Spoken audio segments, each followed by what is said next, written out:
ओम अज्ञानतिमिरान्धस्य ज्ञानाञ्जनशलाकया राधे राधे राधे राधे चक्षुरुन्मीलितं येन तस्मै श्रीगुरुवे नमः। नमो महावदन्याय कृष्ण प्रेम प्रदायते कृष्णाय कृष्ण चैतन्य नामने गौरत्युषे नमः। हे कृष्ण करुणा सिंधु दीन बंधु जगतपते गोपेश गोपिका कांत राधा कांत नमोस्तुते। तप्त कांचन गौरांगी राधे वृंदावनेश्वरी वृषभानुसुते देवी प्रणमामि हरिप्रिय। तवै वास्मि ना जीवामि त्वया बिना इति विज्ञाय राधे तम नय माम चरणान्तिकम। गुरुवे गौरचंद्राय राधिकायै तदालय कृष्णाय कृष्ण भक्ताय तद्भक्ताय नमो नमः। वांशाकल्पतरुभ्यश्च कृपा सिन्धुभ्येव च पतितानां पावनेभ्यो वैष्णवेभ्यो नमो नमः। श्री कृष्ण चैतन्य प्रभु नित्यानंद श्री अद्वैत गदाधर श्रीवासादि श्री गौर भक्त वृंद। हरे कृष्ण कृष्ण कृष्ण हरे हरे हरे राम राम राम हरे हरे। मैं सर्वप्रथम मध्य गुरु पाद्म पद्म परमाराध्यतम परमहंस कुलमणि नितिला प्रविष्ट ओम विष्णुपाद अष्टोत्तर शतश्री नारायण गोसाई महाराज मध्य शिक्षा गुरु पाद्म पद्म जगत वरेण्य जगत गुरु प्रातः स्मरणीय निद्रा प्रविष्ट ओम विष्णुपाद अष्टोत्तर शत श्रीमद भक्ति वेदांत श्री वामन गोसाई महाराज के अभय चरणार बिंदु में अनंत कोटि दंडवत प्रणाम ज्ञापन कर उनकी अहत की कृपा की वांछा करती हूँ। मैं ग्रंथ राशि चैतन्य शिक्षामृत तदय रचेता ओम विष्णुपाद सत्यान श्री भक्ति विनोद ठाकुर के चरणार बिंदु में अनंत कोटि दंडवत प्रणाम कर उनकी अहत कृपा की अभिलाषा करती हूँ। मैं उपस्थित वैष्णवी सभी के चरणों में यथा योग्य बंदन अभिवादन दंडवत करती हूँ। तो रसोपासना का हमारा प्रकरण चल रहा है जो कि बहुत गंभीर है और रस तक पहुंचने के लिए उन्होंने प्रक्रिया बताई कि पहले हमारे हृदय में स्थायी भाव होगा। 5 रति में से कोई भी एक रति होगी। तो साधन भक्ति के विषय में रूप गोस्वामी खूब भक्ति रसायन सुनने में प्रचुर मात्रा में बताया। श्रद्धा साधु संग। अच्छा, ये जो साधु संग नहीं होता है ना तभी हमारी भक्ति गिर जाती है। साधु संग और ग्रंथों का संग ये नहीं रहने से अच्छा, और जैसी हमारी स्टेज होती है हमको वैसी साधु अच्छे लगते हैं। साधु हमको हमको हमारा हृदय वहीं पर झुकेगा जहाँ तक हमारी स्टेज है। लेकिन जब हम शास्त्रों की बात मानते हैं कि नहीं, इससे भी ऊंची कोई और चीज है, इससे भी ऊंचे कोई और तत्व है, वस्तु है, तब हमें ये चैतन्य शिक्षामृत ग्रंथ इत्यादि हमारे हाथ में भगवान की कृपा से आते हैं। तो इसमें रस प्रक्रिया जो बताई कि स्थायी भाव से लेकर के जब हमारे अंदर 5 रसों में से कोई एक रस आ जाएगा, स्थायी भाव से लेकर के फिर हमारे अंदर विभाव हृदय विभावित होगा, जहाँ हम देखेंगे कि विषय श्री कृष्ण है, जो कि आश्रय और विषय 2 प्रकार से है। विषय और आश्रय। विषय सभी रसों के विषय कृष्ण है और आश्रय रस के अनुसार अलग अलग हो जाएंगे। वात्सल रस के नंद बाबा, यशोदा इत्यादि। रोहिणी के विषय में आप लोग प्रश्न पूछते हो, है ना, कि रोहिणी के विषय में ऐसा है कि जैसे एक बार यशोदा जी व्यस्त थी बहुत कार्यों में, तो दोनों खेलने चले गए। तो जमुना जी के किनारे खेल रहे थे दोनों और सब ग्वाल थे। तो इधर प्रसाद यशोदा जी लगी हुई थी, भागवत में वर्णन आता है। तो वो रोहिणी से कहते, रोहिणी जरा जा इन दोनों को बुला ला, समय हो गया प्रसाद का, अभी खाना भी बन गया, हम इन दोनों को खिला देते हैं। तो रोहिणी जाती है, आओ बस आओ दोनों, चलो दोनों चलो, खाने का समय हो गया है। दोनों नहीं आते हैं, सुनते भी नहीं है। तो फिर रोहिणी कहती है कि यशोदा मेरी तो नहीं सुन रहे हैं। तो यशोदा आती है और यशोदा के कहने से भागे चले आते हैं। ये श्रीमद् भागवत में श्लोक है। तो ये रस प्रक्रिया वात्सल रस से मधुर रस जाती है। तो हमें बताया गया था कि दास रति बहुत संकुचित है। कोई भी दास बन के क्या होगा कि हमारा कुंज लीला में प्रवेश नहीं होगा, वहाँ उनका अधिकारी नहीं है। प्रिय नर्म सखा सुबल जो है वो वहाँ जा सकते हैं। अधिकांश तो वही चिरहन लीला में भी थे, जो भगवान के 2-4 सखा थे। चिरहन लीला में सारे सखा नहीं थे। जीव गोस्वामी पाल लिख रहे हैं कि 2-3 सखा थे, उसमें सुबल का नाम उन्होंने दिया है। और मधुमंगल भी नित्य निकुंज में जा सकते हैं। तो इस तरह से जब हम गहरी गहरी बातें सोचते हैं, अब हमारे सामने 2 प्रकार की उपासनाएं आ जाती हैं, रसोपासना, मंत्रोपासना। मंत्रोपासना जैसे कि देखो 2 प्रकार की है, मंत्रोपासना और स्वारसिकी। मंत्रोपासना में जैसे कि हमने भीष्म पितामह को देखा, उन्होंने कहा था कि मैं बचपन से लेकर आज तक तुम्हारे पात्र सारथी रूप का ही दर्शन करना चाहता था। आज मुझे दर्शन हो गए हैं, मैं कृतकृत्य हो गया, कृतार्थ हो गया। आपने चक्र उठा लिया, और अपनी प्रतिज्ञा को मेरे तोड़ दिया। बस आपके मेरे बीच में यही जो प्रेम है ये ऐसा ही बना रहे। और मुझे मालूम पड़ गया कि आप भक्त के लिए किस प्रकार से अपने आप को न्यौछावर कर देते हैं। भीष्म पिता में कृतकृत्य हो गए, उनका मन युद्ध से विरत हो गया, उनको सब कुछ मिल गया। और स्वारस्य की उपासना में भक्त कैसा होता है, जैसे कि हमारे गुरु वर्ग वगैरह ये एक रस से उठते हैं। अरे वृंदावन में ऐसी लीला हुई, गोवर्धन में ऐसी हुई, अरे बिहार वन में ऐसी हुई, भांडीर वन में ऐसी, एक के बाद एक लीला चिंतन करते हैं, दर्शन करते हैं। और जो धाम है, धाम भी कुछ कम नहीं होता। धाम यदि चाहे तो भगवान श्री कृष्ण की जो गुणवत्ता है उनसे भी ज्यादा कृपा कर सकता है। ये धाम उन पर कृपा नहीं करता जो धाम को, जैसे कि मानो किसी ने धाम में जाकर के हम शादी कर लेंगे, विवाह कर लेंगे, उन पर धाम क्या कृपा करेगा बताओ। तो धाम गए, लेकिन उद्देश्य तो हमारे कितने सारे हैं, तो वो धाम की महिमा क्या समझेंगे, उनके लिए धाम का क्या है। तो ऐसी बहुत बात है, गंभीरता पूर्वक हमें विचार करनी चाहिए। धाम की कृपा कैसे मिलेगी, धाम की महिमा हम कैसे जानेंगे। तो भी हमें साधु संग चाहिए, वही लोग बताएंगे।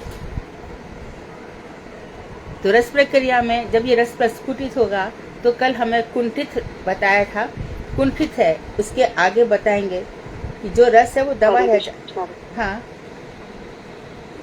हरे कृष्ण। आप दोपहर फेसबुक पे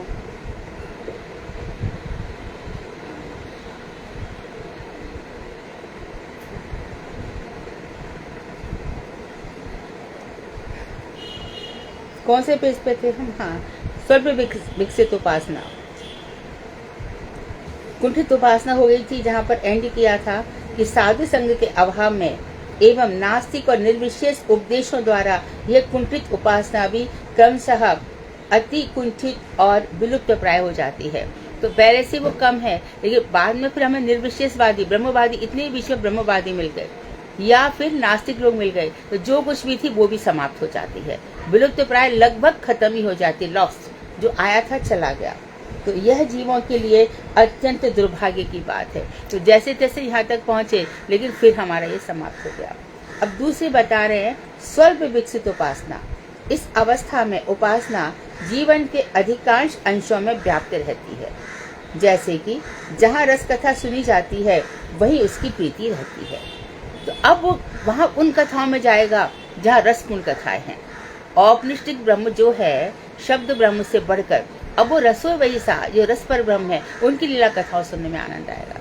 अरे कुछ सुनाओ ना, कुछ रति की प्रीति, जैसे भगवान का भजताम प्रीति पूर्वकम, वो मुझे प्रीति पूर्वक भजन करता है। तो जिनके साथ भगवान की प्रीति है, संबंध है, उनके साथ हमारे बार बार जाने का मन करता है। उनके चरणों में हम लोट लगा दें, हम अपना सब कुछ न्यौछावर कर दें, बार बार रहता है।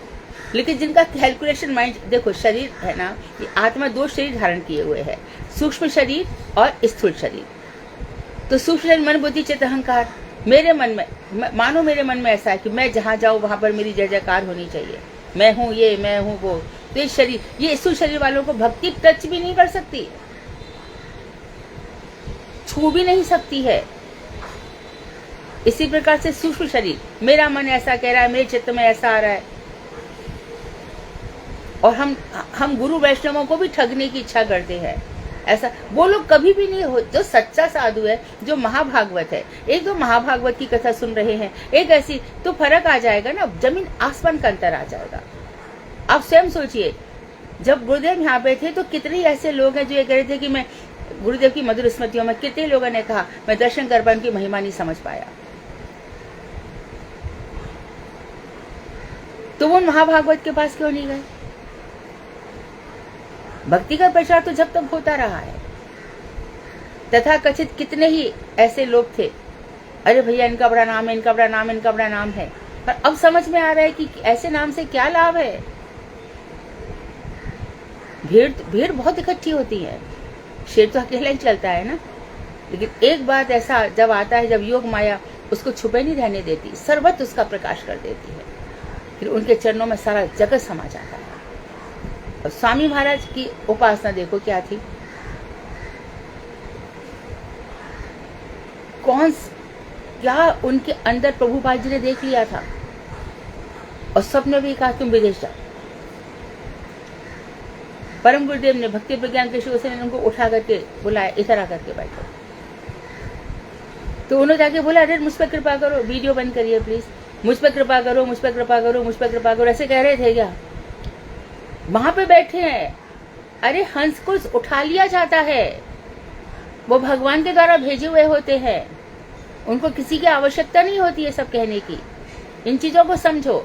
अर्थात अपना भजन बढ़ाना चाहिए, अपना भजन उत्तम कोटि का होना चाहिए, उत्तम श्रेणी का होना चाहिए।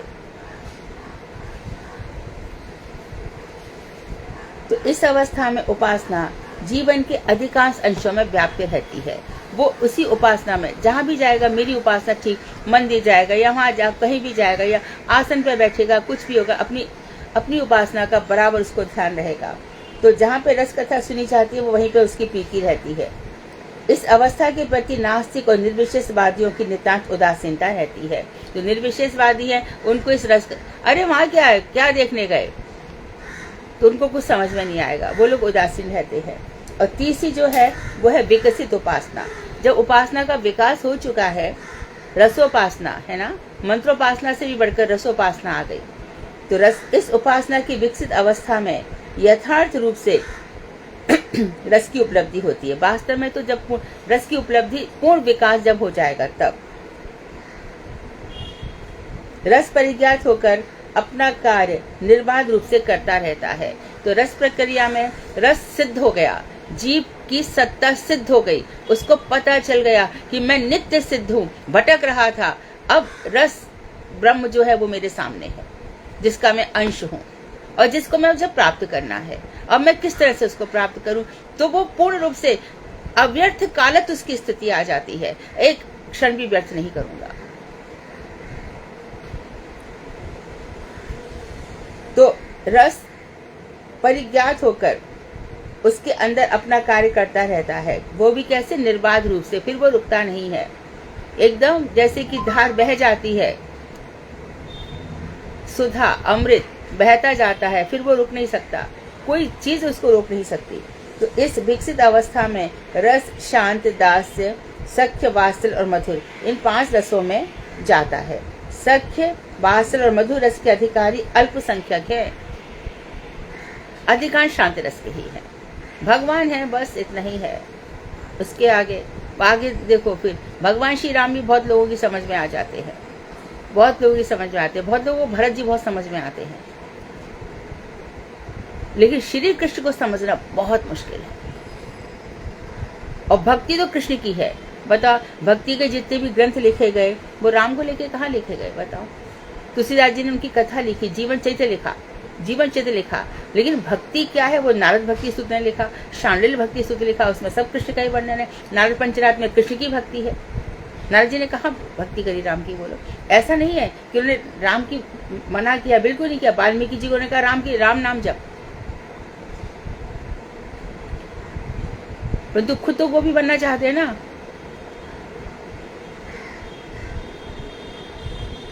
नाकुंज में बैठ करके नारद जी गोपी बनना चाहते हैं।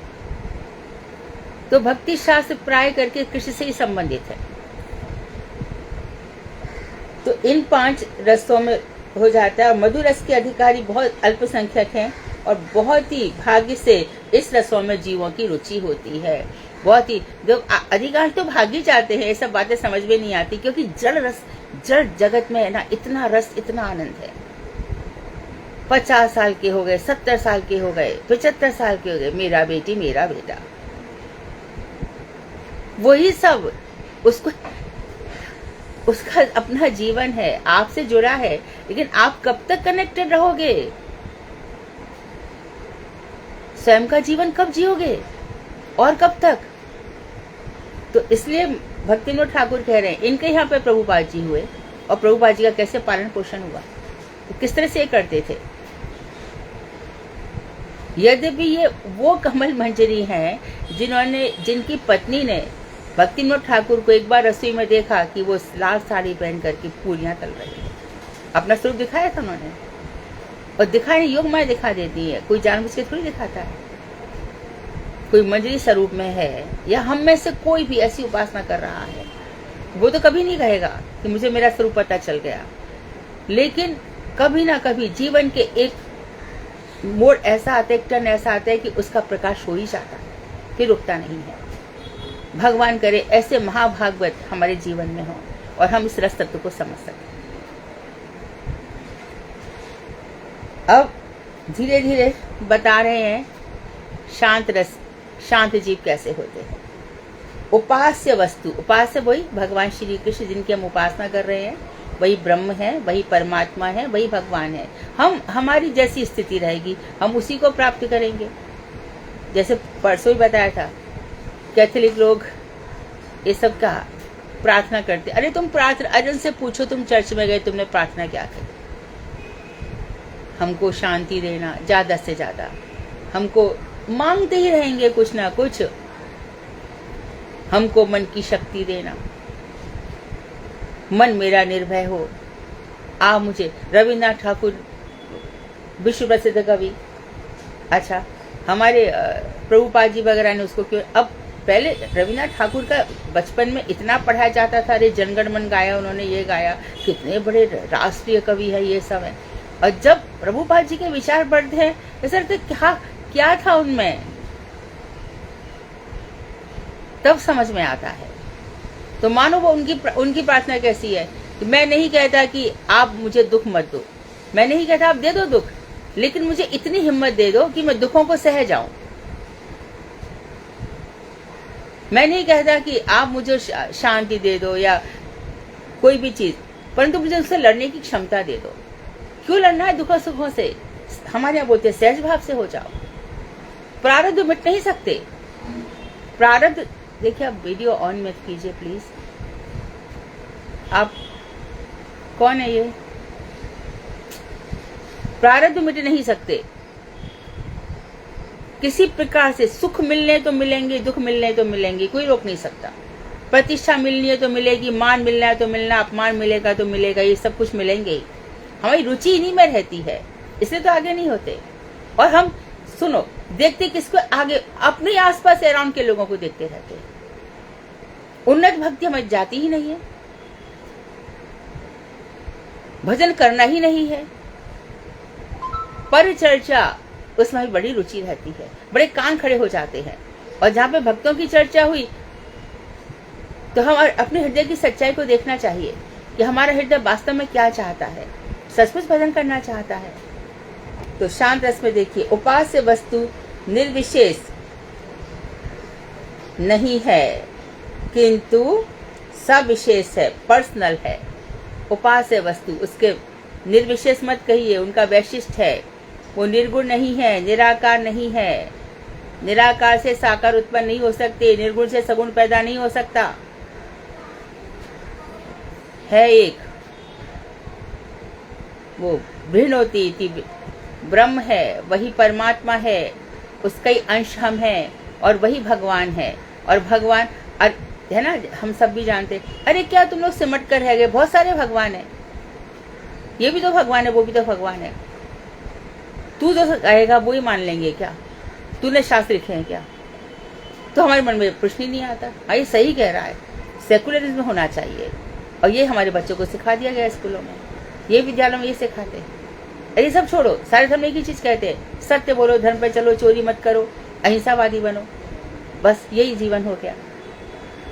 अहिंसावादी तो बकरी भी बेचारी किसी से कुछ नहीं कहती है, परंतु तुमको यहाँ पे मनुष्य जन्म आया है कुछ कहने के लिए, कुछ सुनने के लिए, कुछ विचार करने के लिए।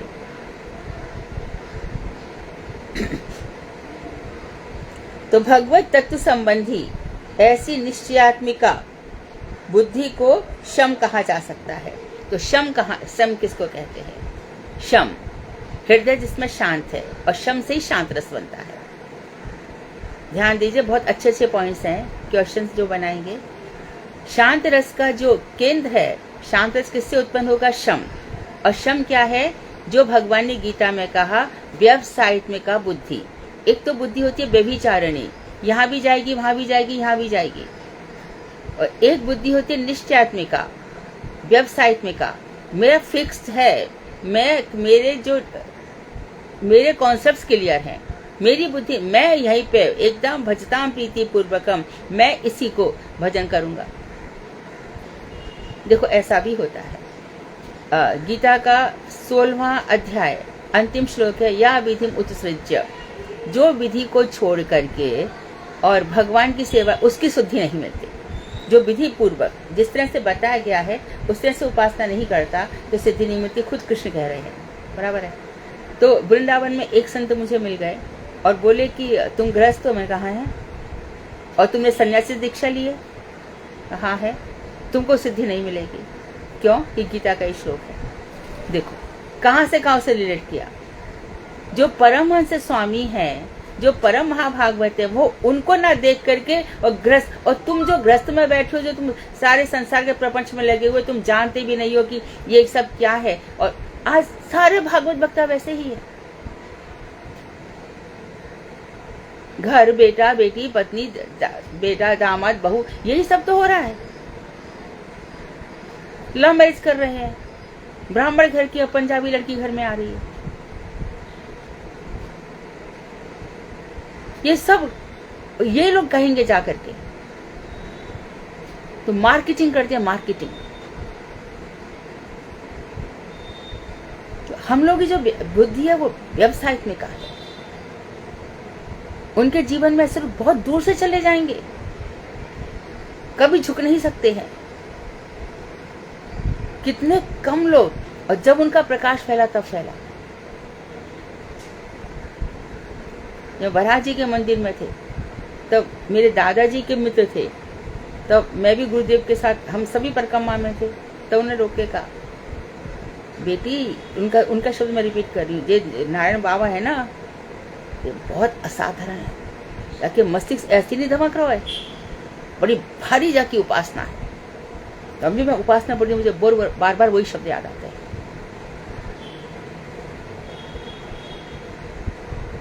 तो शांत रस का उन्होंने बताया कि शम कहा जा सकता है भगवत तत्व संबंधी निश्चयात्मिका बुद्धि। तो शांत में क्या होगा? निश्चयात्मिका बुद्धि होगी, और इसमें हृदय में शम, हृदय शांत होगा। इसमें जो उथल पुथल उपद्रव होता है वो सब हट जाएंगे। जिन उपासकों के हृदय में शम प्रकट हो चुका है, जब वे उपासक उत्पन्न रति होते हैं, उत्पन्न रति जात रति, अभी प्रेम उत्पन्न हुआ है, तब उनकी रति शांत रति कहलाती है। जिनका हृदय एकदम, उनका हृदय शांत हो चुका है, शम प्रकट हो गया, शम प्रकट हो गया, अर्थात बुद्धि निश्चयात्मिका हो गई। अब यहाँ पर वो पकड़ लेंगे सत्यनारायण को। अब सत्यनारायण की कथा इतनी मनगढ़ंत है, जब उनको बहुत पूछा गया कि भैया पुराणों में बताओ तो सही कि सत्यनारायण की कथा कहाँ पर है, उसका कोई तो सोर्स बताओ। तब जाकर के कम हुई है। और भी देखो, गौड़ीय मठ और इस्कॉन में अंतर है ना? अंतर है। यहाँ की उपासना में भी अंतर है, यहाँ की वैल्यूज में भी अंतर है। गौड़ीय मठों में, इस्कॉन में थोड़ा अंतर है। साधना ये शांत रति, और ये सब शांत रति तक रुक जाती है। तब उनकी रति शांत रति कहलाती है। तो निश्चयात्मिका बुद्धि होनी चाहिए, ये फिक्स होते हैं। तो सत्यनारायण की कथा करते करते तब इनको भटक जाते हैं। तो उनको लगता है कि अरे भैया ऐसा नहीं हो कि नाम में कह दिया गया कि तेरे पास कुछ भी नहीं है जात, तो तेरे पास सब पत्ते पत्ते हो गए। तो उन्हें कहा कुछ नहीं है। ये ठीक है कि जो व्यक्ति मांगने आता है उसने तो अपना सब कुछ खो ही दिया, और उससे भी बेवकूफ वो है जिसने उसको मना कर दिया। एक तो मांगने आया, कुछ तो उसको दे दो, कुछ संतुष्ट करके भगवान का प्रसाद कुछ तो दे दो। मना क्यों किया? उसमें भी तो आत्मा थी। तो ऐसे हमें भिक्षुकों को, यदि दरवाजे पर कोई आ जाता है तो थोड़ा बहुत दे देना चाहिए। रही मन जे नर मुए, जो किसी के घर मांगन जाता है, उनसे पहले वो मरे जिनके मुख से निकलना, जिनके मुख से नहीं निकलता है। तब उनकी रति शांत रति कहलाती है। शांत जीव ही शांत रति के आश्रय हैं। तो हम सब आश्रय हैं, और विषय मात्र कौन है? श्री कृष्ण। तो शांत जीव ही शांत रति के आश्रय हैं, सब विशेष भगवान ही उस रति के विषय हैं। तो यहाँ पर निर्विशेष भगवान नहीं होते, निर्विशेष से ऊपर की स्थिति आ जाती है, सब विशेष हो जाते हैं। शांत जीव भगवत तत्व में जड़ बुद्धि परिशून्य होते हैं। तो जिसका भगवत तत्व में जड़ बुद्धि है, ये एक मूर्ति है, ये सब है, वो ऐसी बुद्धि वाले नहीं होते हैं, जड़ बुद्धि से एकदम शून्य होते हैं। चित्त सुख की प्राप्ति का योग ही उनकी उपासना का चिन्ह है। तो वो बड़े, हाँ, ये शांत रस वाले बड़े शांत रहते हैं, सुखी रहते हैं। ये चतुर्भुज भगवान विष्णु की उपासना ज्यादा करते हैं, श्री कृष्ण के शांत रस विष्णु की उपासना करते हैं और बड़े पसंद, दक्षिण में चले जाओ सब जगह। और ये लोग विष्णु की उपासना करते हैं, बहुत शांत रहते हैं। विशेष रूप से ये जो गर्भोदशाही विष्णु की भी और कारण अन्नमशाही विष्णु, क्योंकि अधिकांश इनके जो ठाकुर जी हैं लेटे हुए हैं और शेष नाग उनकी जो प्रथम पुरुष है, तो ये वहां पर उपासना करते रहते हैं। ठीक है, तो चित्त सुख की प्राप्ति का योग ही इनकी उपासना का चिन्ह है। विश्वोन्मुक्ता परित्याग पूर्वक वे निजानंद में स्थित होते हैं। और इनकी पहली पहचान क्या है, एक के बाद एक इनके बता रहे क्या लक्षण है शांत रति के उपासकों का। सबसे पहले इनकी जो बुद्धि है वो शांत हो जाती है, एकदम निश्चयात्मिका बुद्धि हो जाती है। दूसरा इनका लक्षण है कि इनके अंदर शम प्रकट हो जाता है और फिर उसके बाद इनके अंदर चित्त सुख रहता है और सविशेष भगवान इनके उपास्य होते हैं। चौथी बात यह है कि अंदर चित्त सुख की बुद्धि आ जाती है। और पांचवी बात है कि भगवत तत्व में इनकी जड़ बुद्धि नहीं होती। इसके बाद बताया है कि चित्त सुख की प्राप्ति का योग ही इनकी उपासना कैसी है, तो ये बड़े सुखी रहते हैं। और नेक्स्ट पॉइंट है विश्वोन्मुक्ता, विषय की उन्मुक्ता, विषय नहीं, ये फिर विषय नहीं रहते, इनकी इंद्रिया विषय क्यों नहीं भागती, क्योंकि हृदय शांत हो चुका है ना। जिसका मन अशांत है वो विषयों की ओर भागेगा। अशांत मन ही, उपद्रवी मन जो है ना, उथल पुथल जिसके अंदर है, जिसका हृदय भगवान में अभी लगा ही नहीं है पूरी तरीके से, तो इनके अंदर विश्वोन्मुक्ता खत्म हो चुकी होती है और ये निज आनंद में स्थित होते हैं, स्वयं के आनंद में। अभी कृष्ण की प्राप्ति और उनकी इंद्रियों को जो तर्पण करना है वो स्थिति इनके अंदर नहीं आती। अतएव कृष्ण उनके संबंध में परमात्मा या किंचित सविशेष ब्रह्म रूप में प्रतीत होकर उनकी रति के विषय होते हैं। तो शांत रति के विषय का जो इनका कॉन्सेप्ट है, उनके जो उपास्य देव है, उनका परिचय ये है कि इनके अंदर ही समझते हैं कि कृष्ण परमात्मा है और उससे सविशेष ब्रह्म ऐसा है जो परमात्मा है, जो भगवान है, परंतु पूरे के पूरे भगवान के हो गए ऐसा नहीं है। तीनों चीजें इनके दिमाग में रहती है, तो इनकी रति के विषय होते हैं, जिसमें इनके तीनों ही कॉन्सेप्ट रहते हैं कि ब्रह्म सविशेष है, यही हृदय में परमात्मा है, यही भगवान है। बस इस तरह से शांत रति के जीव होते हैं। नितांत निर्विशेष ब्रह्म चिंतन में रति नहीं होती। हाँ, सविशेष ब्रह्म रहता है। इनकी एक और पहचान है कि जो नितांत निर्विशेष की जो ब्रह्म के ना निराकार है, निर्गुण है, निर्विशेष है, उसमें इनकी रति नहीं होती। उत्पन्न रति पुरुष के जो ब्रह्म है वे सविशेष प्राय है। शांत रति जिसमें उत्पन्न हो गई है, उनके जो ब्रह्म है वो सविशेष है, किंतु उन ब्रह्म के क्या नित्य विशेष है, इस सिद्धांत में कुछ अस्थिरता रहती है। तो जो सविशेष प्राय ब्रह्म है शांत रति वालों का, तो उस ब्रह्म के क्या नित्य विशेष है, तो क्या भगवान का नित्य वैशिष्ट है, तो इसमें पहले बता दिया ये थोड़े से इसमें अधूरे अधूरे रहते हैं। नहीं वो ब्रह्म, हाँ ठीक है वो परमात्मा, हाँ ठीक ही कहा, अरे वही आत्मा वही परमात्मा, इस तरह के ये लोग होते हैं। तो इनके इसमें चंचलता रहती है। अतएव कभी तो चतुर्भुज स्वरूप का दर्शन करते हैं, कभी ऐश्वर्यगत कृष्ण स्वरूप का दर्शन करते हैं, और कभी आध्यात्मिक परमात्मा स्वरूप उनके चित्त में उदित होते हैं। तो कभी कभी हम कहते हैं ना कि जड़ अजड़ इनसे ऊपर उठो, तो अध्यात्म में हम क्या समझ लेते हैं, परमात्मा। जब कहा जाता है ना कि आध्यात्मिक से भी ऊपर उठो, तो ये प्रश्न बड़ा जटिल है, बड़ा जटिल है, बहुत मुश्किल से ये अर्थ मिलते हैं। जब कहते हैं अध्यात्म को छोड़ दो भाई, अध्यात्म अर्थात परमात्मा, भक्ति को पकड़ो, अध्यात्म को छोड़ो भक्ति को पकड़ो, तो अध्यात्म का कनेक्शन किससे होता है, परमात्मा से।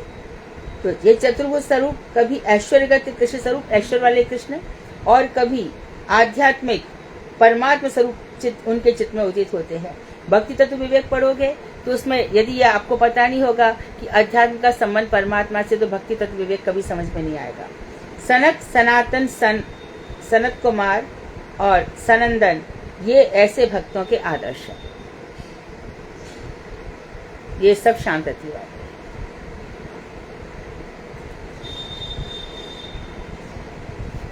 शांत रति के विषय, तो भगवान का शांत रति के विषय श्री कृष्ण है। वो कैसे हैं, इसमें आश्रित बता दिए, जीव ऐसे होते हैं, उदाहरण भी दे दिए कौन है। अब शांत रति के विषय बता रहे हैं। भगवान का स्वरूप नित्य है। यह निश्चय न होने के कारण शांत भक्तों की कृष्ण के प्रति ममता नहीं होती। उनको लगता है कि कृष्ण भूखे हैं, प्यासे हैं, वो तो ऐश्वर्य वाले, इनको कहाँ भूखे, प्रणाम कर दो भगवान को, हो गया बस। ये सब ऐश्वर्य वाले हैं, इनके अंदर ममता नहीं होती। भगवान का स्वरूप नित्य है, यह निश्चय न होने के कारण, इस बात पे ध्यान देंगे, क्योंकि पहले बता दिया ये कभी ब्रह्म में अटक जाते हैं, कभी परमात्मा में अटक जाते हैं, कभी चतुर्भुज स्वरूप में अटक जाते हैं। ये वंशीधारी कृष्ण तक पहुंच ही नहीं पाते। तो शांत भक्तों की कृष्ण के प्रति ममता नहीं होती। ममता स्वभावतः स्वरूप निबंधन भाव विशेष है। ममता क्या होती है? स्वभावतः स्वरूप निबंधन, स्वाभाविक होने के कारण, स्वरूप निबंधन स्वाभाविक होने के कारण भाव विशेष है। ममता एक भाव है, तो भाव भक्ति में ममता होती है, अनन्य ममता होती है कृष्ण से। अनन्य ममता मतलब कृष्ण को छोड़ करके और कहीं जगह नहीं होती। हृदय में सारे चित्त विकास सब शांत हो चुके होते हैं, किसी प्रकार का जागतिक भाव आता ही नहीं है। ऐसा व्यक्ति संसार से भी आराम से चला जाता है। फिर भगवान उसको और सुंदर गति देते हैं, उसकी गति और ऊर्ध्व और ऊपर के लोकों में पहुंच जाती है। संसार का उसका सब कुछ छूट चुका होता है। अतएव शांत भक्ति की रति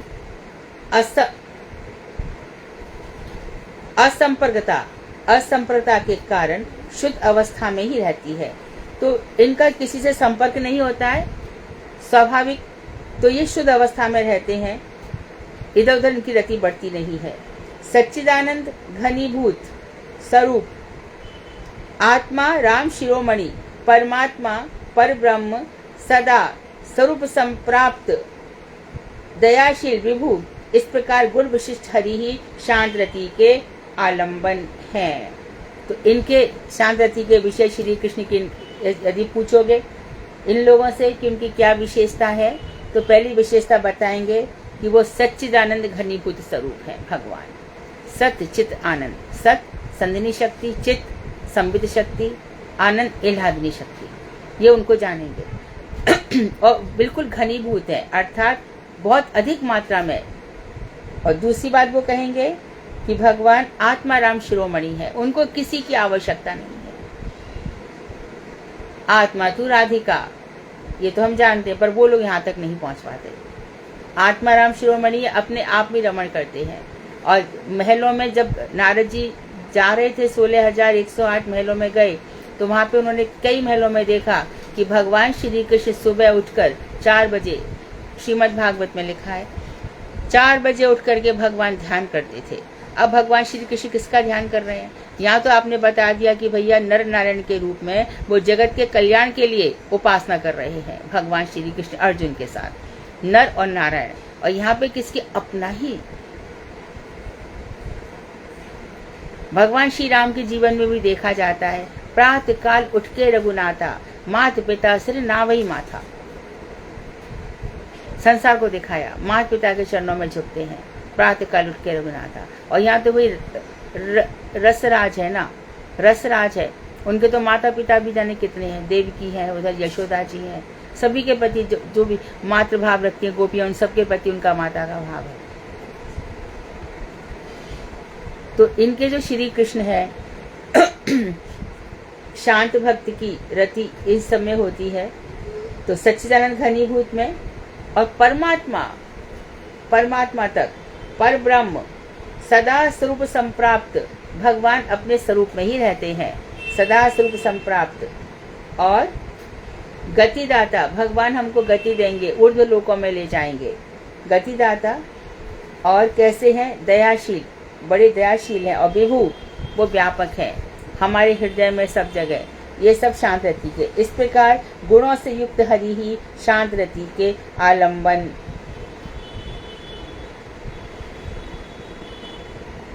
आलम्बन अर्थात विषय है। इस रति का आश्रय जो जीव है वह या तो आत्माराम होता है या तापस होता है। तो इनके जो भक्त होते हैं वो स्वयं भी आत्माराम होते हैं, संसार उनसे छूट जाता है, अपने आप में रमण करते हैं। तो ये लोग रोज मंदिर जाते हैं, सुबह उठ जाते हैं, 4 बजे उठ जाते हैं, बैठ के आसन लगाते हैं, भजन करते हैं। इनके परिवार में कुछ भी हो रहा हो ध्यान नहीं देते, सुनते नहीं हैं, आत्मारामी होते हैं, अपने आप में ही रहते हैं। या तपस्वी होते हैं, बहुत बहुत तपस्या करते हैं, यानी भजन करते हैं, माला जपते रहते हैं, सुबह से रात तक माला जपते हैं। समस्त गुण वर्जित, अतीन्द्रिय, स्वप्रकाश और चिदघन किसी मुकुंद नामक वस्तु की साक्षात करणशील रति ही इनका स्थायी भाव है। स्थायी भाव क्या है? समस्त गुणों को छोड़ करके अतीन्द्रिय, जो सांसारिक जो इंद्रियां हैं इनको छोड़ करके, समस्त गुणों से वर्जित, अतीन्द्रिय जो इंद्रियों से परे है, स्वप्रकाश, भगवान स्वप्रकाश अपना प्रकाश करने वाले हृदय में, और चिद घन चेतना जहाँ घनीभूत है। और ये किसको मानते हैं? मुकुंद, मुक्तिम ददाति थी मुकुंदाहा, भगवान मुकुंद मुक्ति देने वाले हैं। अर्थात ये प्रेम नहीं करते ममता से, ममता नहीं है इनके अंदर। तो किसी मुकुंद नामक वस्तु की साक्षात्करणशील रति ही, बस भगवान मुकुंद का साक्षात्कार हो जाए, मुक्ति दे रहे हैं, हमको ऊपर के लोकों में ले जाए, हमारा हृदय शांत है, बस इतना, ये लोग वैकुंठ तक जा सकते हैं। रतिहीन का स्थायी भाव है। प्रधान प्रधान उपनिषद श्रवण। अच्छा, और क्या कार्य करते हैं ये? प्रधान प्रधान उपनिषद सुनेंगे, श्वेता शतर उपनिषद सुनेंगे, मांडुक्य सुनेंगे, मुंडक सुनेंगे, और फिर ये नचिकेता का कठोपनिषद सुनेंगे, बृहदारण्यक भी सुन लेते हैं। यहाँ पर बृहदारण्यक उपनिषद आप खोलोगे तो वहाँ पर दहर ब्रह्म की उपासना है। वहाँ पर उधर जो भगवान वैश्वानर है, अहम वैश्वानरो भूत्वा पचाम्यन्नम चतुर्विधम, वहाँ उनकी उपासना है। कितने प्रकार की आदित्य उपासना है, मधुधाराओं की उपासना है, कैसी कैसी उपासना, ये सब लोग उसको सुनते हैं। ये क्या नाम था इसका, औरंगजेब का पिता का, वो उपनिषद बहुत सुनता था। प्रधान प्रधान उपनिषद श्रवण, विविक्त एकांत स्थान में इनका रहना होता है।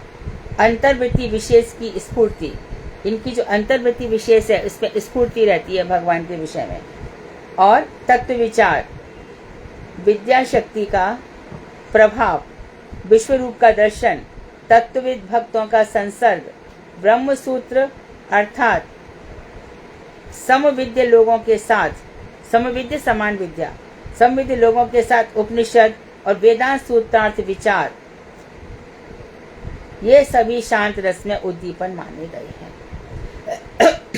तो देखो, उपनिषद, बहुत से ऐसे लोग हैं, बहुत से जो मात्र उपनिषद पढ़ते हैं। गीता भी उपनिषद है, गीतोपनिषद। और श्रीमद् भागवत के लिए कहा गया, सर्ववेद इतिहासानाम सारम सारम समुद्रतम, सारे वेद उपनिषद इतिहास का ये सार है। लेकिन ये लोग वहां तक नहीं जाते, उपनिषद पढ़ते हैं। एक एक जन उपनिषद को बहुत मानता है। और वेदांत क्या है? वेदांत उपनिषद है।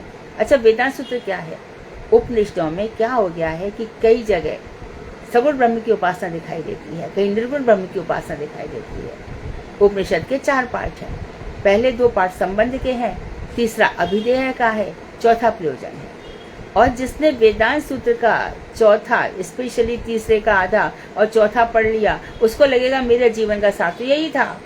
उसको इतना रस आता है, इतना रस आता है। लेकिन प्रारंभ के 2 में क्या हो जाता है कि अरे भैया, ये जैन धर्म कहाँ से आ गया, बौद्ध धर्म कहाँ से आ गया, पाशुपत धर्म कहाँ से आ गया, इस प्रकार से न्याय कहाँ से आया, सांख्य कहाँ से आया, पूर्व मीमांसा कहाँ से आ गई। इतने सारे उपनिषद हैं। 360 उपनिषद थे जब व्यास जी ने ये ग्रंथ लिखा था। 360 प्रकार की फिलॉसफी थी। अरस्तु आ गया, सुकरात आ गया, चाणक्य आ गए, ये कहाँ से आ गए। तो सही बात तो बताओ कि आखिर, तो भैया हमें कुछ और छोड़ दो, कृष्ण ने जो कहा है हम वही मानेंगे। उपनिषदों में ऐसी आत्मविद्या उसी को दी जाती है। वहां पे ग्रुप के ग्रुप में आत्मविद्या नहीं दी गई है। जितने भी मुनि है, ऋषि है, एक को खड़ा करते हैं। उपनिषद बोलेंगे चलो ऋषि, वहां ऋषि के पास, देवताओं के पास, ऋषि के पास गए, ब्रह्मा जी के, हाँ ब्रह्मा जी के पास गए, देवता भी गए, मनुष्य भी गए और दानव भी गए। उन्होंने कह दिया कि आप सबके लिए क्या उपदेश है, दा। सबने अपना अपना अर्थ निकाल लिया। मनुष्य कहा कि कहने के दान करो, और देवताओं ने लिखा कि भैया तुम बहुत दमन करो, और दैत्यों को दैत्यों ने क्या अर्थ निकाला होगा, दया, दया करो, है ना। तो इस तरह से सब अपने अपने हिसाब से अर्थ निकाल लेते हैं। उपनिषद का ऐसा है। उपनिषद आत्मविद्या है। जो उपनिषदों में रम जाता है ना, उसको ये विद्या इतनी अच्छी लगती है। जब नचिकेता को, जो उनके पिता थे बाजस्य ने कहा था कि मैं यज्ञ के बाद बहुत अच्छी अच्छी गाय दूंगा, और वो बूढ़ी गाय देने लग गए। नचिकेता ने कहा ये क्या कर रहे हो, आपने पण कुछ और किया था और अब कुछ और कर रहे हो, तो गलत है। अब अच्छा बताओ मुझे किसको दोगे।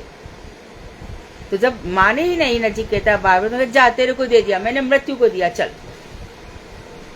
तो पहले शक्ति थी, वो सीधे यमराज के यहाँ पहुंच गए। यमराज उन दोनों थे नहीं वहां पर, तो 3 दिन में आए। तो यमराज कहा तू क्यों इस देर से खड़ा है यहाँ पर, आपसे कुछ लेने आया हूँ। अरे क्या चाहिए, कोई धन चाहिए, लड़कियां चाहिए, क्या चाहिए, भूमि चाहिए, घोड़ा, हाथी, कितने प्रकार के उनको प्रलोभन दिए। बोले मुझे ये सब कुछ नहीं चाहिए। क्या चाहिए, आत्मज्ञान चाहिए।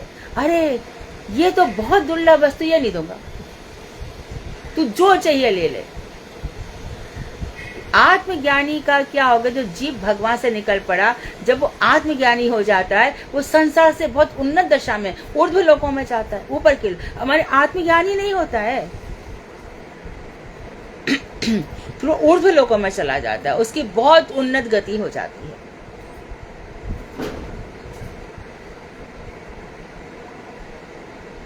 तो ये लोगों का क्या होता है कि प्रधान प्रधान उपनिषद सुनते हैं, जैसा कि मैंने नाम बताए। ये सब उपनिषदों में ही है कि हमारा हृदय में एक वृक्ष है, पीपल का वृक्ष है, अश्वत्थ। गीता में भी कहा है, ऊर्ध्व मूला मधा शाखम अश्वत्थम प्राहुरव्ययम। ऊपर से ये ऊर्ध्व मूल और शाखाएं नीचे हैं।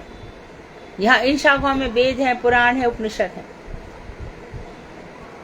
छंदांसी यस्य परनानि यस्तम वेद स वेद वेद। तो इस तरह से वर्णन आया है ना। तो उपनिषद सुनने से, उपनिषदों की जो विद्या है वो इस प्रकार की है, जहाँ पर आत्मज्ञान हो जाता है। ये आत्मज्ञान प्राप्त करने के लिए बलि के पिता विरोचन भी गए और ये भी गए, इंद्र भी गए, पर विरोचन बहुत जल्दी वापस आ गए, 30-35 दिनों में वापस आ गए, जबकि इंद्र थोड़े समय तक डटे रहे। तो जिसकी जितनी ज्यादा, आप देखो वो भाग गया, इसका ये मतलब नहीं है कि कथावाचक में दम नहीं है, उसमें ही पोटेंसी नहीं है, उसमें योग्यता नहीं है, वो उसके आगे बढ़ ही नहीं सकता। तो सबकी अपनी अपनी योग्यता के हिसाब से सब आगे चलते, इसीलिए 5 प्रकार की रखी है। और इसके पहले की अवस्थाओं की तो बात ही छोड़ दो। विविक्त और ये एकांतवासी हो जाते हैं, इनका मिलना जुलना, ये शादी ब्याह, ये सब मेला तमाशा, ये सब इनके लिए कोई मोल नहीं रखता। ये तो बंदर का तमाशा है। जरा देखो जो कुछ हुआ तो भाग गए, क्या हुआ।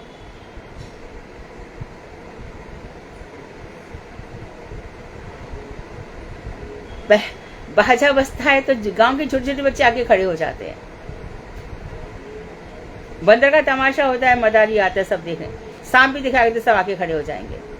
क्या देख रहे थे कि जीवन का कितना समय, उनको पता नहीं चलता हमारा समय बर्बाद हो रहा है। किसी घर में लड़ाई झगड़ा हो जाएगा, एक आएगा, फिर दूसरा आएगा, तीसरा आएगा, तेरे को क्या करना है, नहीं सुनेगा, अरे उसके घर में ऐसा, फिर एक दिन की पंचायत हो गई। ये सब बहुत वैसे लोग होते हैं। लेकिन ये जो ऊपर है उसको किसी बिल्कुल एकदम वहां से शांत हो जाते हैं और एकांत में रहते हैं। अंतर्वृत्ति विशेष की स्फूर्ति, इनकी जो अंतर्वृत्ति विशेष है इसमें स्फूर्ति रहती है, अर्थात चेतना रहती है। भगवान के दर्शन ये करते रहते हैं, कभी परमात्मा के रूप में, कभी विश्व रूप के दर्शन, इनको होता रहता है। और कभी तत्व विचार, तत्व, जीव तत्व क्या है, आत्मा तत्व क्या है, ये संसार क्या है, ये संबंधी क्या है, ये रिश्तेदार क्या है, सब प्रकार से तत्वों पर विचार करते हैं। उसके बाद विद्या शक्ति का प्रभाव, और ये तो सीख लेते हो पृष्ठों में, उस विद्या शक्ति का प्रभाव इनके जीवन में पड़ता है, अपने आप को संभाल लेते हैं। अब वहां पे समझ लिया उन्होंने कि चलो भैया हमारा शरीर 25 तत्वों से बना है, और तत्व विचार इनका हो गया 25 तत्वों से बना है। मेरे शरीर में 11 इंद्रियां हैं, मेरे शरीर में मन बुद्धि चित्त अहंकार है, ये मेरा सूक्ष्म शरीर है, ये, और इसी सूक्ष्म शरीर को लेकर के मैं मनः षष्ठान इंद्रियाणि च कर्षति, मैं मन और इन इंद्रियों को लेकर के ही मैं दूसरे शरीर में जाता हूँ। वांसांसि जीर्णानि यथा विहाय, जैसे आत्मा पुराने कपड़ों को छोड़ के नया शरीर धारण करती है, इसी प्रकार से, तो इस प्रकार से इनका तत्व विचार चलता रहता है और ये शांत हो जाते हैं। क्या है संसार में, ऐसे कहते रहेंगे, अरे छोड़ना, आगे चलना, इतना इनका हो जाता है। तो और फिर विद्या शक्ति का प्रभाव होता है, विश्व का दर्शन होता है, तत्वविद भक्तों का। अब भगवान की कृपा से जो तत्वविद हैं, जो ज्ञानी है, खुद भगवान भी कहते हैं कि तू कहाँ जा, तत्वविदों के पास जा। क्यों जा, वहां से पहले तो कर, तुम पहले उनका तो प्रणिपात कर, प्रणाम कर, सेवा कर और प्रश्न कर। हमारा पूरा की पूरा शास्त्र उपनिषद से लेकर यहाँ तक प्रश्न ही नहीं होते।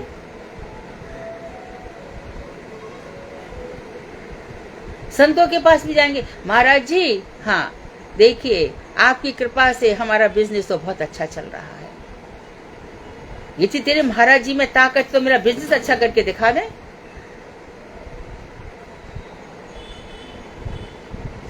मेरा ये बेटा पढ़ता नहीं है, उनकी ताकत तो मेरे बेटे को पढ़वा के दिखा दे। इसलिए आए थे संसार में, अपना बेटा बेटी छोड़ करके तुम्हारे बेटा बेटी को आए थे। क्यों? क्योंकि तुमने 5,000 रुपए दे दिया। ऐसा नहीं होता। बोलो क्यों करेंगे? इसलिए गौर कृष्ण बाजी महाराज ने कहा हटाओ, शौचालय अच्छा है, माँ बैठो। उनके तो वो एकदम बहुत ऊपर की रति थी, कोथाए गो प्रेम मई राधे राधे।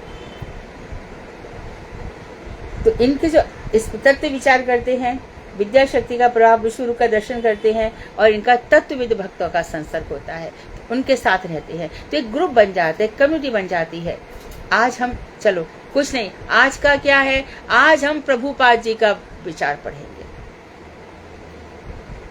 प्रभुपाद जी ने क्या कहा, आज गुरुदेव का क्या कोट आया उस पर विचार करो। आज भक्ति विनोद ठाकुर के कोट में क्या आया उसको देखो, चिंतन करो, उस पर डिस्कशन करेंगे। इनकी रुचियां वैसी हो जाती हैं, और जहां पर हजारों लाखों करोड़ों अरबों लोग मोबाइल पे रील देख रहे होते, इंस्टाग्राम देख रहे होते हैं, इनसे ये सब छूट जाता है। और वेदांत सूत्रार्थ विचार, वेदांत के सूत्र के अर्थ में विचार। अब वेदांत का सूत्र क्या करते हैं, अथातो ब्रह्म जिज्ञासा। अब इसके बाद, किसके बाद, यानी कि धर्म अर्थ काम मोक्ष चारों पुरुषार्थ तुम्हारे खत्म हो गए, तो अब क्या होगा, ब्रह्म जिज्ञासा। अब देखो, अब तुमको समझ में आएगा ब्रह्म क्या है। तेरे मन में इतना सब कुछ भरा पड़ा है, तू ब्रह्म को समझेगा क्या? और समझेगा भी तो अपने मन से क्या क्या अर्थ निकाल लेगा, जैसी तेरी सोच है वैसे ही निकालेगा। तो लोग फिर अथा तो ब्रह्म जिज्ञासा शास्त्र योनित्वात्, फिर ब्रह्म सूत्रों के ऊपर इनका विचार चलेगा, फिर तत्व हो जाएगा। ओम ईशावास्यमिदं सर्वम यत् किंचित् जगत्याम जगत तेन त्यक्तेन भुंजेता मा गृध कस्यचित् धनम्। ये सारा संसार ईश्वर से व्याप्त है, जो कुछ भी है या जो कुछ भी। ध्यान रखना, यदि कोई पाप कर रहा है और हम देख रहे हैं कि उसको पाप का फल नहीं मिल रहा, निश्चित रूप से जानिए ये भगवान की व्यवस्था है, क्योंकि भगवान उसको, मैं वेदांत की बात कह रही हूँ, भगवान उसको नीचे के लोकों में भेजना चाहते हैं। और कोई बहुत उन्नत भक्त है, उसके जीवन में जैसे पांडव इत्यादि बहुत विपद दिखाई दे रही है, तो समझ लेना कि भगवान ने उसको संसार में फंसाया ही नहीं। महाराज अम्बरीश शुद्ध भक्त, छोड़ दिया देखते देखते। भरत जी भी जड़ भरत बनकर आ गए। ये सब कौन देखता है? क्या कहा उन्हें रघुगण, राजा रघुगण से क्या कहा, तू क्या पालकी को, मुझे समझ रहा है ना, मैं तेरी पालकी को ढो रहा हूँ और तू समझता है कि मैं राजा बनकर बैठा हूँ। अरे मैं पहले जन्म में तेरे जैसा ही राजा था। तो ये सब उनको तत्व ज्ञान होता है शुद्ध भक्तों के संपर्क में बैठकर। परस्पर कथयंती श्रावयंती चा, वे लोग बैठकर के मेरी कथाएं कहते हैं और मेरी कथाएं सुनते हैं। और बताया इन्होंने वेदांत सूत्र विचार, ये सभी शांत रस में उद्दीपन माने गए हैं।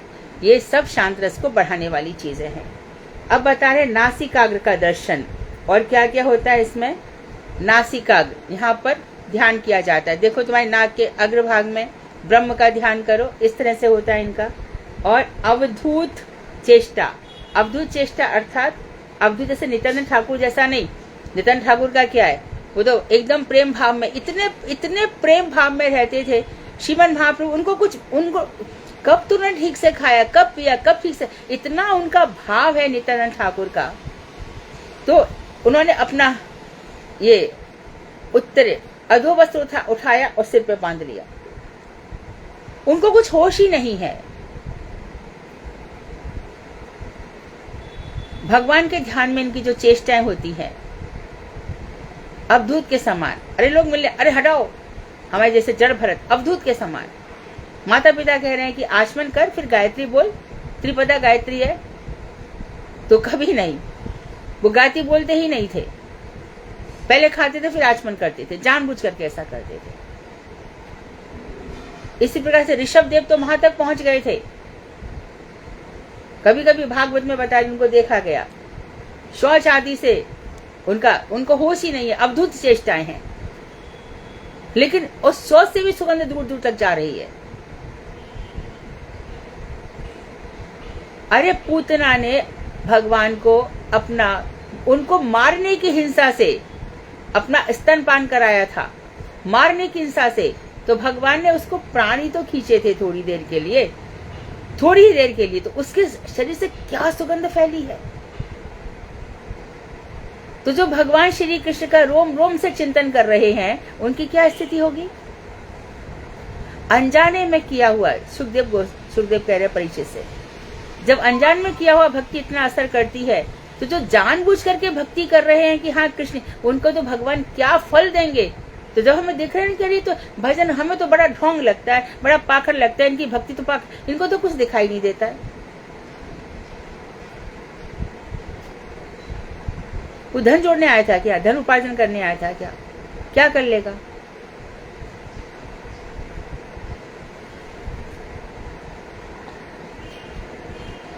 तो ये अवधूत वेश में रहते हैं, इस तरह से इनकी चेष्टाएं होती है।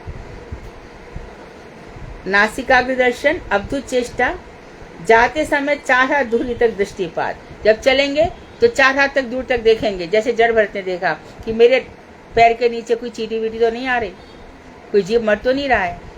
और फिर इन लोगों का क्या है कि वाल्मीकि को देखो, प्रारंभ में दीमकों ने पूरा शरीर भर दिया, तो विरोध किया क्या।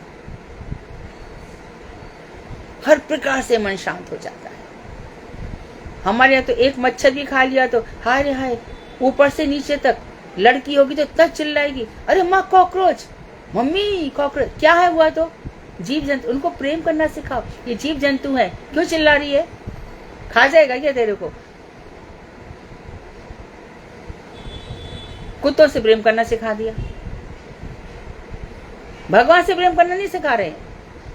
ऐसे लोग दया के पात्र हैं और हम लोग इनका सम्मान करते, अरे उनके यहाँ तो ये है वो है। अरे दया करो इसके ऊपर, इसने अपना जीवन बर्बाद कर लिया, कुछ सिखाया नहीं अपने बच्चों को। हमारे बच्चों को तो चाहिए वो चाहिए, हमारे बच्चे तो इतने ऊंचे होटल में जाते हैं, वहां जाते हैं, वो फिल्मी हीरो का होटल है, ये है वो है, और कहाँ जाएगा, यही तो जाएगा। उसकी उन्नत ऊर्ध्व लोगों में गति होने वाली है क्या, तो क्यों आकर्षित हो रहा है। कहाँ जाएंगे लोग भविष्य में, यही पाने आए थे क्या। तो भगवत और क्या करेंगे, अंगुष्ठ तर्जनी स्पर्श रूप ज्ञान मुद्रा का प्रदर्शन। अंगूठा और तर्जनी ये ऐसे करके बैठेंगे, ज्ञान मुद्रा, ये ज्ञान मुद्रा है। अंगुष्ठ के इन पोरों में बहुत शक्ति है भाई, इसलिए कभी सैनिकों से कहा जाता है ना, परेड करो, है ना, तो वो लोग हाथ मुट्ठी दबा करके करते हैं। तो यहाँ ये ज्ञान मुद्रा है, इसका प्रदर्शन। भगवत विद्वेषों के प्रति द्वेष रहित, कोई भगवान से विरोध करता है तो उसको ये देखते नहीं है, उससे द्वेष नहीं रखते, लड़ाई झगड़ा नहीं करते, क्योंकि शांत रस के प्रकट हो गया ना उनके हृदय में। और भक्तों का साधारण सम्मान, और जो भक्त हैं जो सबसे ज्यादा सिर पर बिठाए जाने लायक हैं, जो भक्त हैं जिन्होंने हमारा जीवन ही बदल दिया, हमारे जीवन में क्या से क्या कर दिया, कहां से कहां पहुंचा दिया, उस भक्त के लिए तो अपना सर्वस्व न्यौछावर करना चाहिए। उतनी हमारी योग्यता ही नहीं, पात्रता ही नहीं है। हम यहाँ वहां बांट देंगे, पर भक्तों के लिए हम नहीं कर पाते।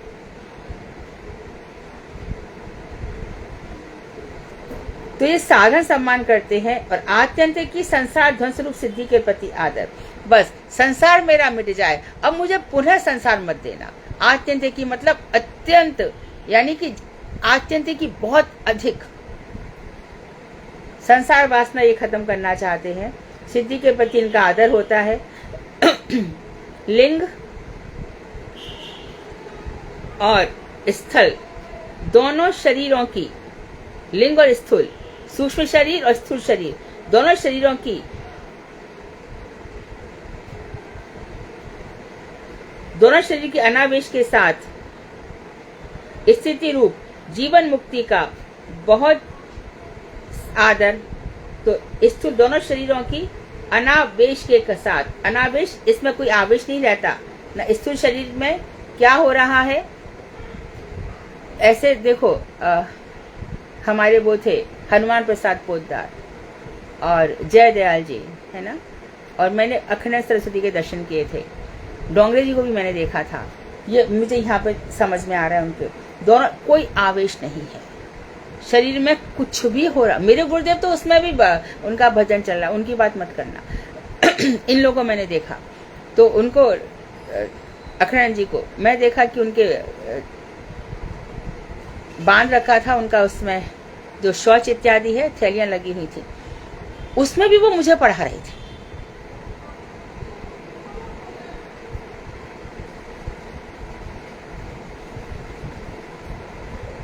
एकदम शांत। आवाज आपकी नहीं आ रही थी, इतनी आवाज कट रही है दीदी आपकी आवाज। आवाज कट रही है? ठीक आ रही है आवाज तो। नहीं दीदी ठीक आ रही है। ठीक है, हरे कृष्णा। ठीक आ रही है दीदी। अनीता दीदी का नेट थोड़ा दिक्कत हो रही है। अनीता में नेट में तकलीफ है ना। तो वो एकदम शांत। डोंगरे जी को मैंने देखा, ये हमारे हिंदुजा हॉस्पिटल में अंतिम अवस्था में, एकदम शांत उनका भजन चल रहा है। तो दोनों में आवेश नहीं होता। और यहाँ जैसे कि अरे रे मैं मर गया, मेरे दर्द है, ये सब उनका नहीं होता है। अनावेश के साथ स्थिति रूप जीवन मुक्ति, अर्थात जीते जी ये मुक्त हो गए। तो जीवन मुक्ति का बहुत आदर करते हैं। निरपेक्षता, किसी से कोई अपेक्षा नहीं रखते, न इनको किसी से सम्मान चाहिए, पैसा इत्यादि तो बहुत दूर की बात है, किसी से प्रतिष्ठा इत्यादि कुछ नहीं चाहिए। निरपेक्षता, निर्ममता, कहीं पर इनकी ममता नहीं होती, और निरहंकारिता, और न ही कहीं पर अहंकार। अहंकार तो ऐसा है जो अहंकार भगवान को सहन नहीं होता। वो उसको मैंने तेरे को दिया और मेरे ही भक्तों के साथ अहंकार दिखा रहा है, उन्हीं के साथ ऐसा कर रहा है। तो निरहंकारिता और मौन इत्यादि क्रिया समूह क्रियाएं ही शांत रति के अनुभाव हैं। तो शांत रति के अनुभाव बता दिए, जो 13 अनुभाव है, इसमें से इन्होंने ये वाले लिए। प्रलय को छोड़ करके अन्य सभी रोमांच आदि सात्विक भाव शांत भजन में उदित होते हैं। शांत भक्तों में प्रलय नहीं होता। जो 8 सात्विक भाव हैं, रोमांच, अश्रु, कंप, प्रलय, ये प्रलय, पुलक इत्यादि, प्रलय नहीं होता। किंतु उनकी शरीरगत अभिमान शून्यता के कारण ये सभी सात्विक भाव केवल धूमयत अवस्था तक उदित होते हैं। और क्या बताया, शांत भक्तों में क्या होता है, क्योंकि इनके अंदर शरीरगत अभिमान नहीं है, तो ये सभी सात्विक भाव केवल धूमयत अवस्था क्या है, रोज तो बोलती हूँ, थोड़ी देर पहले। हाँ, सबसे पहली अवस्था धूमयत। हाँ, थोड़ी देर के लिए आती है, चली जाती है। तो धूमयत अवस्था तक उदित होते हैं। कभी कभी ज्वलितवत, कभी कभी धूमयत के आगे नेक्स्ट स्टेप क्या है, ज्वलित, या थोड़ी देर ज्यादा रह सकते हैं, ज्वलित प्रकाशित होते हैं। परंतु कदापि जो तीसरी चौथी स्टेज है, दीप्त या उदीप्त नहीं होते। शांत रस में निर्वेद, धैर्य, हर्ष, मति, स्मृति, उत्सुकता, आवेग और वितर्क आदि व्यभिचारी या संचारी भाव कभी कभी देखे जाते हैं। ये शांत रति के व्यभिचारी भाव है। इस प्रकार के विशेष से विशिष्ट होकर शांत रस रसों में परिगणित हुआ है। इसमें ये सब वैशिष्ट है, इसके लिए इसको शांत रस मान लिया गया है। ब्रज लीला रूप चिद्रस वर्णन में शांत रस परिलक्षित नहीं होता। जब चिद्रस यानी भगवान से संबंधित रस जो ब्रज लीला का है, वहाँ शांत रस दिखाई नहीं देता, क्योंकि यह रस कोई विशेष सिद्ध एक स्वरूपगत नहीं है, इसका एक कोई खास स्वरूप हो जाए ऐसा नहीं है। जैसे कि सखे रस में सखा भाव हो गया, इसमें कभी ऐश्वर्य भाव रहेगा, कभी परमात्मा का भाव रहेगा, कभी ब्रह्म का भाव रहेगा। इसके लिए इसको अतएव ये ममता शून्य है, इसलिए इसको भगवान से, क्योंकि कभी ये ब्रह्म का चिंतन कर रहा है, कभी परमात्मा का चिंतन कर रहा है, तो ममता किससे करेगा? इसलिए ममता रहित है। जीवों के भौतिक भाग्य से ही भगवत स्वरूप में ममता उदित होती है। तो ब्रह्म और परमात्मा में सब अटक जाते, सारा संसार देश में विदेश में ईश्वर है, जैसे तक ब्रह्म तक पहुंच जाएंगे, अल्लाह खुदा या फिर ऐसे, वहां तक कोई नहीं पहुंच पाता। वो तो कोई बहुत भाग्यशाली होगा जो भगवत स्वरूप में अपनी ममता रखेगा। इस ममता के उदय होने पर ही शांत रति, शुद्धा रति प्रेम रूप में पुष्ट होती है और उस समय प्रीत भक्ति रस प्रकाशित होता है। तो उस समय ममता उदित होती है, उसी समय जो प्रेम है वो भगवान से हो जाता है, प्रेम रस प्रकाशित होता है। तो आज शांत रस हमारा पूर्ण हुआ और सोमवार को प्रश्नोत्तर ये लोग बनाए, कर साधना जी ने बनाए प्रश्न, और भी प्रश्न बाकी हैं। तो आज इन लोगों को बहुत काम हो गया, जो प्रश्न बनाएंगे आज और कल का दिन इसी में जाएगा, क्योंकि ये बहुत इम्पोर्टेंट चैप्टर है और तुम लोग इतने बड़े अधिकार में हम लोग जा रहे हैं। यदि हम ये कहें कि अनधिकार चेष्टा तो गलत होगी, क्योंकि हम में से कहा गया है कि रसोपासना श्रृंगार रस की बात जरूर पढ़नी चाहिए, लेकिन यदि ये साधन लोगों में चली गई तो वो लोग अपना ही यदि कहा जाए ना, अपना ही सर्वनाश कर लेंगे। तो ऐसा है, जब मैंने गीत गोविंद का अनुवाद किया था तो उसमें भी जयदेव गोस्वामी ने लिखा है कि जिसके अंदर संसार की वासना है वो लोग कभी इस ग्रंथ को ना पढ़ें। तो मैं कितने लोगों को देखती हूँ कि वो हमने पढ़ा क्या, बोले 3-4 पेज ही पढ़ पाए, तो भगवान उनको आगे पढ़ने ही नहीं देते हैं। इसलिए भैया अपने जीवन को संभालो, सजाओ, इस शरीर को, आत्मा को एकदम सुंदर सा बना दो, ऊपर के लोकों में ले जाओ। इस जन्म में तो नहीं, परंतु इसी प्रकार से भगवान हमें ऐसा संग दें, पुस्तकों का, ग्रंथों का संग मिले, शुद्ध भक्तों का, उत्तम भागवतों का संग मिले, तो हमारा हो सकता है। सोमवार को प्रश्नोत्तर रहेंगे और उसके बाद मंगल को हम फिर आगे का वांगशकल्पतरुभ्यश्च कृपा सिंधुभ्यैव च पतितानां पावनेभ्यो वैष्णवेभ्यो नमः।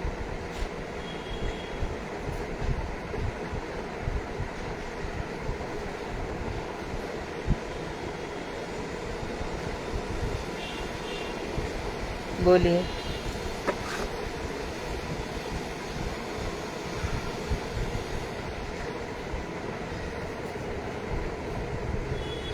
हरे कृष्णा दीदी।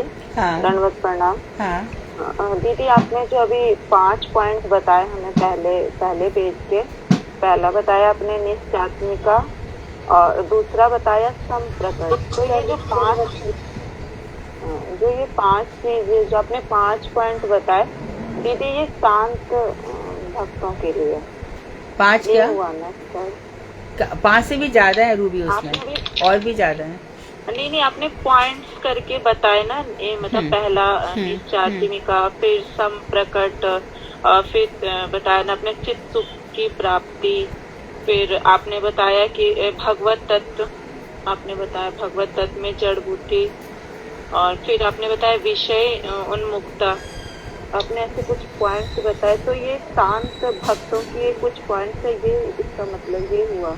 हाँ, उसमें बताया कि शांत भक्त की अस्थायी भाव क्या होता है, शांत भक्त में अनुभाव क्या होते हैं, शांत भक्त में व्यभिचारी भाव क्या होते हैं, शांत भक्त में धूमायित कौन सी अवस्था होती है, कौन से सात्विक भाव आते हैं, ये उन्होंने पूरा वर्णन बताया।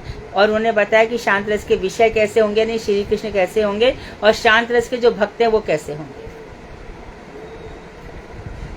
आज जो आपने पढ़ाया इसका मेन यही है। हाँ, शांत रस के भक्त का गुण क्या होता है, उनके जो उपास्य देव है भगवान वो कैसे होते हैं, और उनके अंदर जो रति जो रस बन गई है, इनके अंदर ममता इत्यादि नहीं होते, लेकिन कौन कौन सी से आत्माराम इत्यादि होते हैं, ये उनके गुण होते हैं।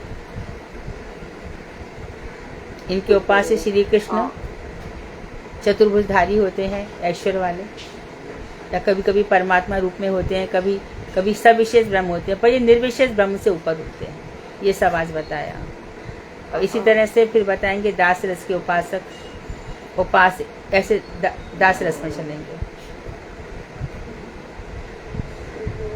और तत्व विदक भक्त का संग जो बताया अपने तत्व ज्ञान, मतलब हाँ, जो तत्व को जानते हैं उनका ही संग करेंगे।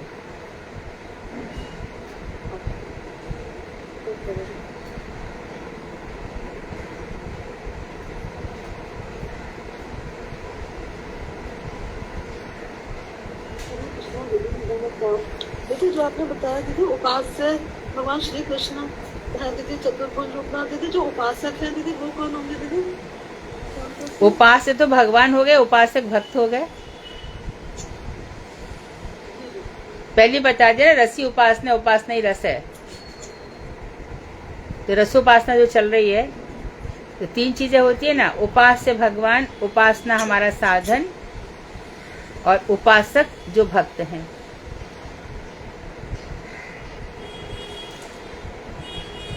हरे कृष्ण दीदी, दंडवत प्रणाम। हाँ, शांत भक्त की रति असंपर्कता के कारण शुद्ध अवस्था में रहती है।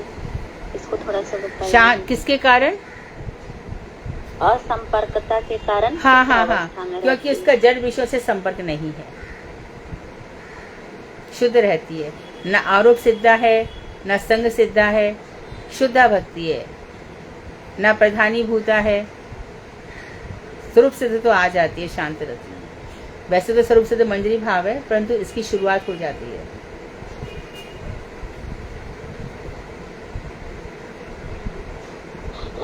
ठीक है दीदी, धन्यवाद।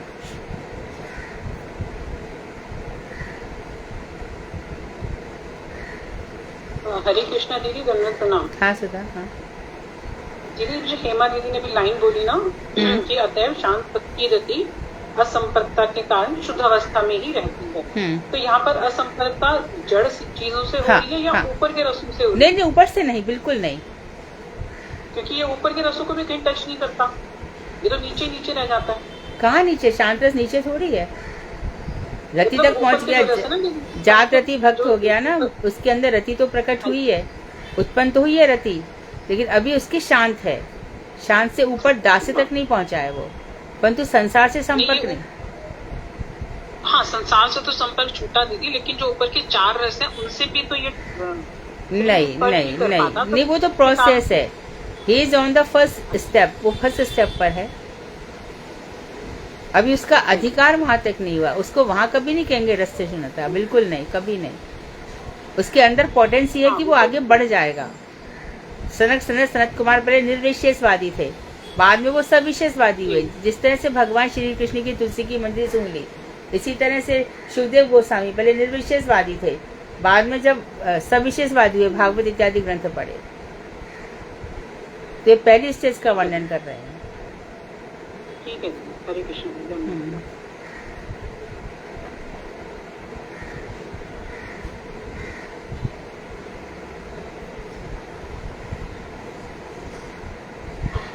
हरे कृष्ण दीदी, दंडवत प्रणाम। दीदी अभी आपने एक ग्रंथ का नाम बताया था, भक्ति तत्व विवेक, इसमें क्या है? खोल के पढ़ना फिर पूछना, बहुत कुछ है। अच्छा दीदी, वो हमारे हो सकता है मेरे लेवल का नहीं हो, अभी मेरे पास तो नहीं है दीदी। लेवल ये सब मत सोचा करो, अभी वही बात, शांत रति के भक्ति भी आगे जा सकते हैं, अभी बताए ना, लेवल नहीं होता कभी भी, है ना। ये हम यही सब करते रहे ना तो हम ऊंचा कभी नहीं उठ पाएंगे। हम कोशिश करेंगे, प्रयास करेंगे, बाकी भक्ति विनोद ठाकुर जाने, जैसा हमारे हृदय देखेंगे अपनी चीजें प्रकट करेंगे, परंतु अपने आप को डिप्राइव मत करो, वंचित मत करो चीजों से। आप सबका आशीर्वाद रहे।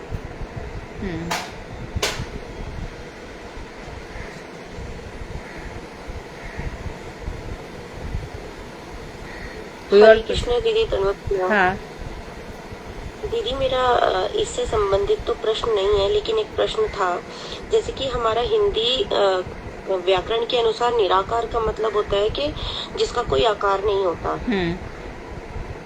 लेकिन जो रामभद्राचार्य जी हैं महाराज जी, वो बोलते हैं कि निराकार का मतलब, जैसे उनसे किसी इंटरव्यू में पूछा था कि निराकार है आपके भगवान राम, तो कह रहे किसने कहा निराकार है, कि निराकार का मतलब होता है कि जिनसे सभी आकार निकले हैं जिनसे सभी आकार, वो है निराकार, सबको आकार देने वाला। वेदांत में कहा गया है जिनका प्राकृत जगत, प्राकृत रूप नहीं है, प्राकृत आकार नहीं है संसार के जैसा, उनको इसलिए भगवान का वैशिष्ट निराकार, ये वेदांत कहता है। और हमारी भागवत भी यही कहती है। निराकार का अर्थ है कि जिसका संसार, निर्गुण यानी संसार के जो 3 गुण हैं उससे अलग है। निराकार, निर्विशेष, जो संसार के जैसी कोई चीज उसमें नहीं है। अप्राकृत, अप्राकृत आकार है भगवान का, हमेशा यंग रहते हैं। ये सब संसार से तुलना नहीं हो सकती। ठीक है।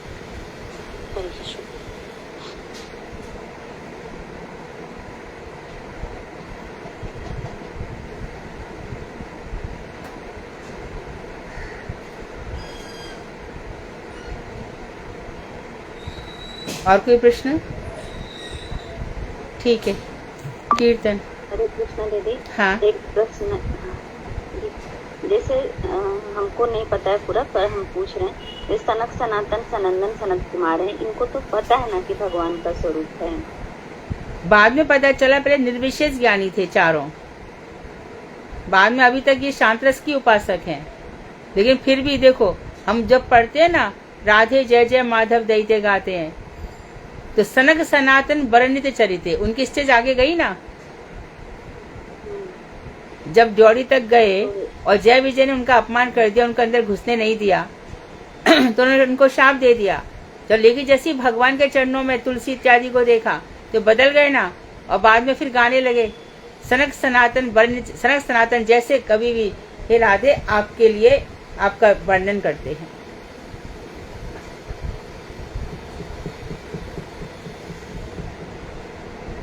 दीदी ये 24 अवतार में भी है ना ये सनत कुमार? 24, हाँ 24 अवतार। हाँ, भगवान ब्रह्मा जी के फर्स्ट सृष्टि के पहले हैं ये चारों कुमार। सर्ग में पहला जन्म इनका ही है, जो उठते ही 5 वर्ष के बालक अवस्था में भाग लिए। ब्रह्मा जी कह रहे रुक सृष्टि करने, अरे ये सब कौन करेगा, ये भाग गए, कोई रुका ही नहीं, सब भाग गए।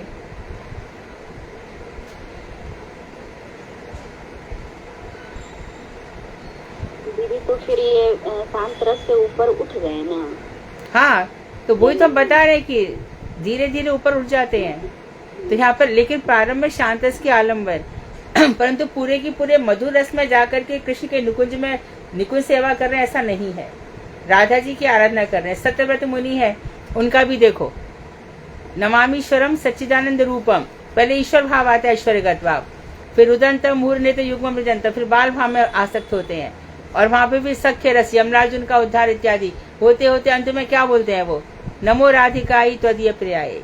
तो भगवान के संपूर्ण जीवन को ही ले लेते हैं। पर सत्यव्रत मुनि गोपी बन गए ऐसा तो नहीं देखा जाता है ना।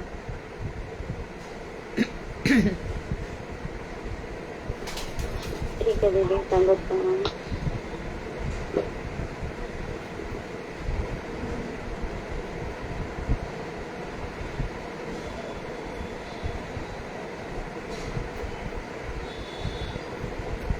ओके, कीर्तन।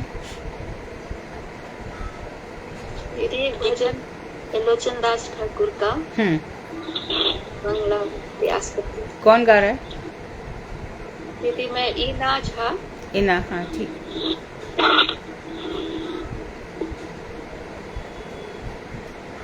गौरचंद्राय राधिकाय तदालय कृष्णाय कृष्ण भक्ताय तद भक्ताय नमः। गौड़ीय गीति कुछ में 60 पेज पर है। एलो गौर रसा नदी कादम्बे निहाये भासाईल गौड़ा देश प्रेमा वृष्टि दिए। एलो गौर रसा नदी कादंबनी गाये भासाईल गौरदेश प्रेमावृष्टि दिये नित्यानंद रायत आहे मारुत सहाय नित्यानंद रायत आहे मारुत सहाय जहाँ नाही प्रेमावृष्टि तहाँ लय जाए जहाँ नाही प्रेमावृष्टि तहाँ लय जाए उड़ उड़ शब्द आई श्री अद्वैत चंद्र जल रस धारा ताहे राय रामानंद उड़ उड़ शब्द आई श्री अद्वैत चंद्र जल रस धारा ताहे राय रामानंद 64 महांत आई मेघे शोभा करी 64 महांत आई मेघे शोभा करी श्री रूप सनातन ताहे हईल बिजुरी श्री रूप सनातन ताहे हईल बिजुरी कृष्णदास कवी राज रसेर भंडारी जतने राखील प्रेम हेमा कुंड भरी कृष्णदास कवी राज रसेर भंडारी जतने राखील प्रेम हेमा कुंड भरी एवे से प्रेमालाए जग जान दिला एवे से प्रेमालाए जग जान दिला ए दास लोचन भाग्ये बिंदु ना मिलीला ए दास लोचन भाग्ये बिंदु ना मिलीला एलो गौर रस नदी कादंबनी हवे भासाईल गौरादेश प्रेमावृष्टि दी जय निताई गौरांग निताई गौरांग निताई गौरांग गौर हरि जय लोचनदास ठाकुर जय लोचनदास ठाकुर लोचनदास ठाकुर जय लोचनदास वांशाकर्तरुवश्य कृपा सिन्धुवेव च पतितानां पावनेभ्यो वैष्णवेभ्यो नमः। हरे कृष्ण। धन्यवाद।